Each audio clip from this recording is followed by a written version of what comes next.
ফোঁটা বৃষ্টির দেখা নেই। বেশ কিছুদিন হলো জানেন তীব্র গরম পড়ছে। দুপুরবেলা ভাত খেতে বসলে খাবারের থেকে জল খেয়েই পেট পুড়ে যাচ্ছে। নমস্কার বন্ধুরা, রূপা কিচেন উইথ বেঙ্গলি ফুড নতুন একটা ভিডিও সবাইকে জানাই অনেক অনেক স্বাগত। কাঁচা লঙ্কা চিকেন রান্না করছি অল্প মশলা দিয়ে, বেশ হালকা পালকা ঝোল, শেষে একটুখানি শুকনো খোলায় ভাজা মশলা শিলে বেটে দেবো। ব্যাস, গরমের দুপুরে পাতে থাকলে পেট পুড়ে ভাত খাওয়া যাবে।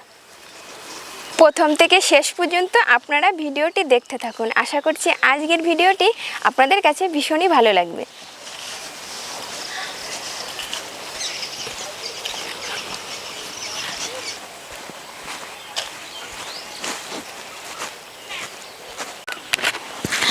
আসার সময় বাড়ি থেকে দুটো তাল পাতার পাখা নিয়ে এসেছি, একটা আমার একটা ক্যামেরাম্যানের।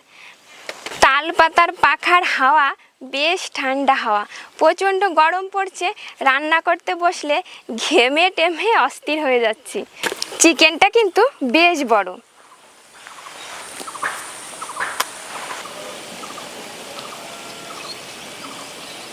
বটি নিয়ে বসে পড়েছি, আগে কাটাকুটি সেরে নেব।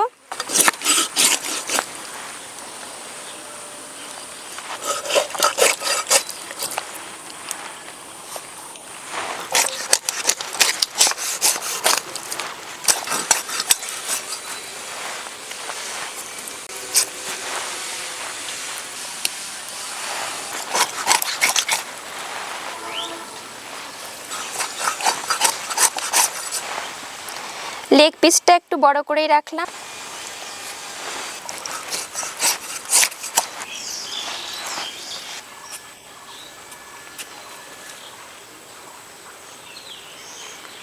চিকেন কাটা হয়ে গেল, এবার ধুয়ে নিলেই হয়ে যাবে।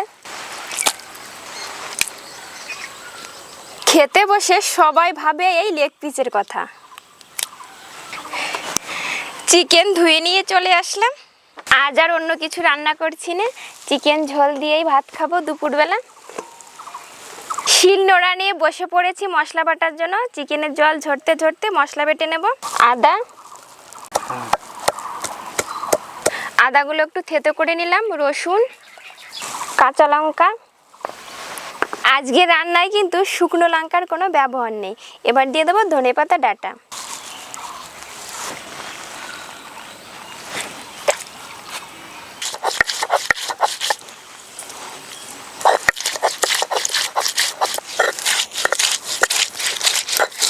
কাঁচা লঙ্কা চিকেন রান্না করার জন্য খুব বেশি উপকরণ লাগে না, সময়ও খুব কম লাগে, খেতেও দুর্দান্ত হয়।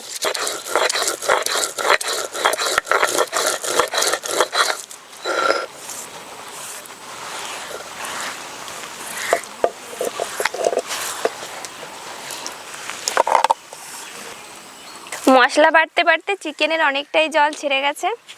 লেগ পিস দুটো এভাবে একটু কাট লাগিয়ে দিলাম, এতে করে নুন ঝাল সুন্দরভাবে ঢুকবে।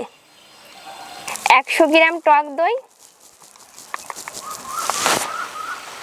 শিলে বাটা মশলাটা দিয়ে দেব, অল্প একটু নুন, একটুখানি সাদা তেল। এবার সব কিছু ভালো করে মেখে নেব।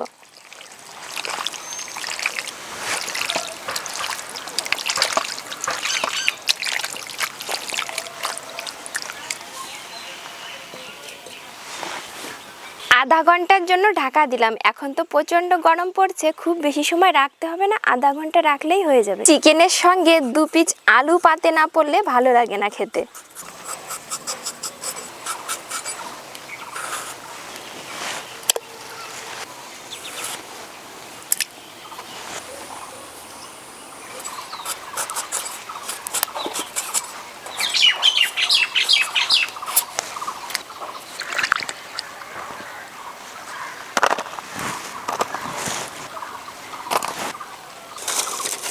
রান্নার জন্য মোটামুটি সব কিছু গুছিয়েই ফেলেছি, উনুনটাও ধরিয়ে দিলাম।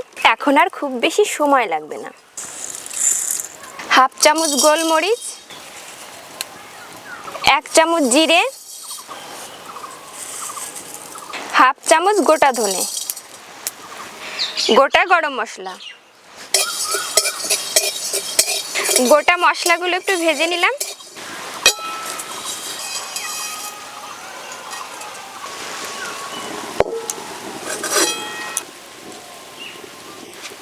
সাদা তেল, একটু তেল বেশি করে দেব। ফোড়নে তেজপাতা, গোটা গরম মশলা, পেঁয়াজ কুচি,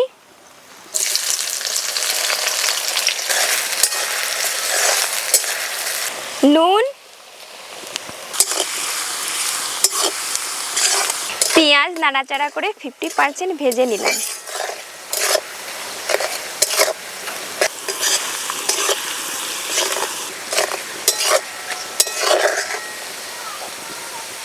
পেঁয়াজ অনেকটাই নরম হয়ে গেছে। চিকেন 30 মিনিট ম্যারিনেট করে রেখেছিলাম, দিয়ে দেব।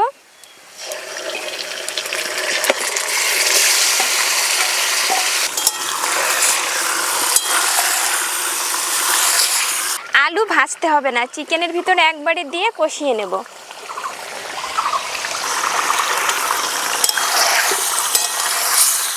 চিকেন কষা হতে হতে ভাজা মশলা বেটে নেব।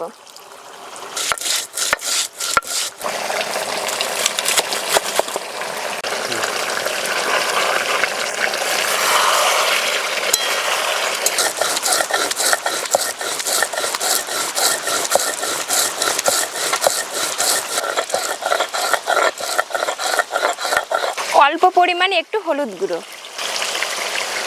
অল্প একটু চিনি,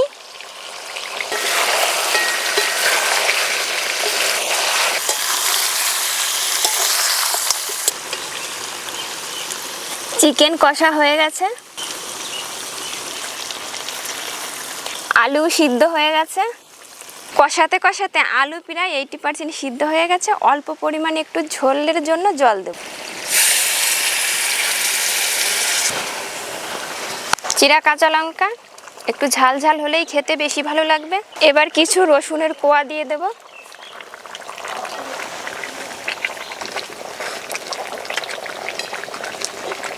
চিকেন বেশি মশলা দিয়ে রান্না করলে গোটা রসুন দিতাম। চিকেনে যেহেতু হালকা ঝোল, কয়েক কোয়া রসুন ছুলে দিয়ে দিয়েছি। ভাতের সঙ্গে মেখে খেতে ভালো লাগবে।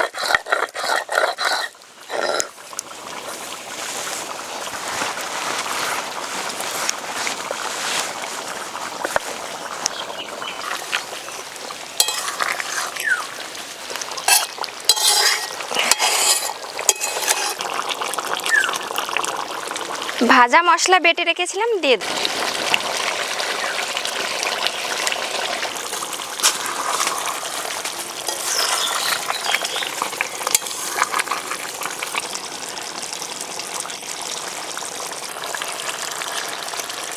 কালারটা দেখুন কত সুন্দর এসেছে। চিকেন ম্যারিনেট করার সময় একটুখানি নুন দিয়েছিলাম, পেঁয়াজ ভাজার সময় একটু দিয়েছিলাম। আলাদা করে নুন দেওয়া হয় না। এবার একটু চিখে দেখব।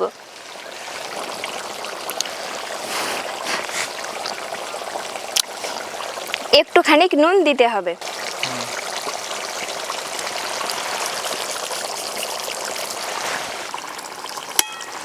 আলুটাও সুন্দরভাবে সিদ্ধ হয়ে গেছে।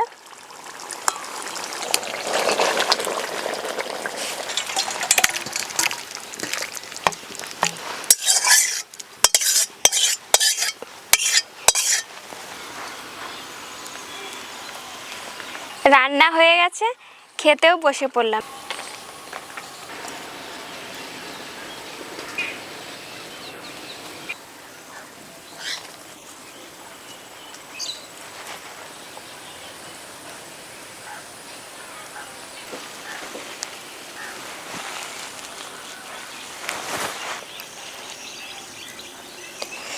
আলু কত সুন্দর সিদ্ধ হয়ে গেছে। চিকেন দেখুন কত সুন্দর সিদ্ধ হয়ে নরম হয়ে গেছে।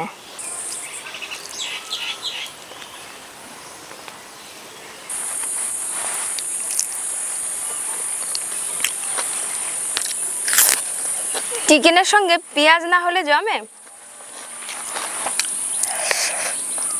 কম মশলায় বেশ হালকা পালকা ঝোল, একটু ঝাল ঝাল করে রান্না করেছি, যেহেতু অন্যান্য মশলা কম ব্যবহার করেছি। বেশ ভালো লাগছে দুপুরবেলা এই গরমে এরকম হালকা পালকা ঝোল খেতেই বেশি ভালো লাগে, পেট পুড়ে ভাতও খাওয়া যায়। আজ তবে ভিডিওটি এখানেই শেষ করছি, আবার দেখা হবে নতুন ভিডিও নতুন রেসিপি নিয়ে। ততক্ষণ ভালো থাকবেন, অনেক অনেক সুস্থ থাকবেন।